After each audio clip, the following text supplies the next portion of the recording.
өткен сабақта біз Ыбырай Алтынсариннің үш ұры әңгімесін оқыған болатынбыз.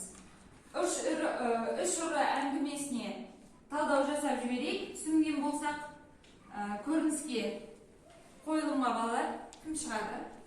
Бұл жерде бірінші ұры, екінші ұры, үшінші ұры және сарт кісі бар. Төрт кейіпкер бар, иә, ішінде. Кәне көрініске шығайық, олар болса. Қалаға бір есек, бір ешкі сатуға алып келеді. Ешкінің мойнында қоңырауы бар екен. Мұны үш ұры көріп, біреуі айтты: "Мен осы сарттың ешкісін ұрлап алып келдім." Екіншісі айтты: "Мен қазір осының есегін ұрлап келдім." Үшіншісі Осы айтты: сарттың үстіндегі киімін де ұрлап аламын. сол сөзбен бастапқы ұры сарттың артқы жағынан келіп, ешкінің мойнындағы қоңырауды алып, есектің құйрығына тақты да ешкіні жетектеп далаға алып кетті. Біраздан соң сарт артына қараса, ешкі жоқ. Сөйтіп аң-таң болып тұрғанда екінші ұры келіп: "Сен не қылып тұрсың аяқта?" Ешкімді алдырттым. "Мен жаңағы көрдім. Аяқта бір адам ешкісімен орман жаққа барды. Қусан жетесің." "Ендеше Құдай үшін есегін ұстайтын" деп есегін ұрыға ұстатып, өзі ағашқа жүгіріп кіргенде, бұл ұры есекті алып жөнелді. Біраздан соң қайтып келсе, есегі тағы жоқ.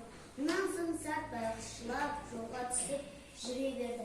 Сарт сөйтіп келе жатса, жолдың үстінде судың жағасында жылап отырған бір адамға ұшырап: "Неге жылап отырсың?" Маған бір қап байке алтын беріп еді. Осы судың жағасында ұйықтап кетіп, ұйқысында бір қап алтынымды суға түсіп кетті. Енді не істерімді білмей едім. Ал суда қорыққаннан суға жүзе алмаушы едім. Алып берген адамға 20 алтын берер едім. Кісі айтты: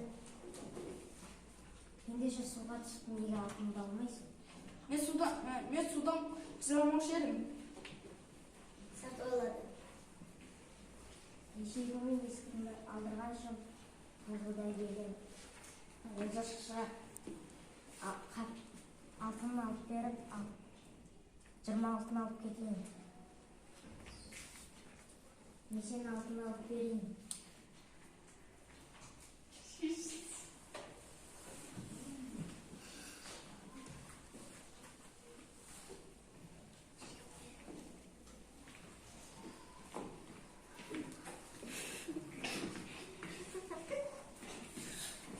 Біраздан соң шаршап қайтып келсе, киімін манағы үшінші ұры алып жөнелген екен.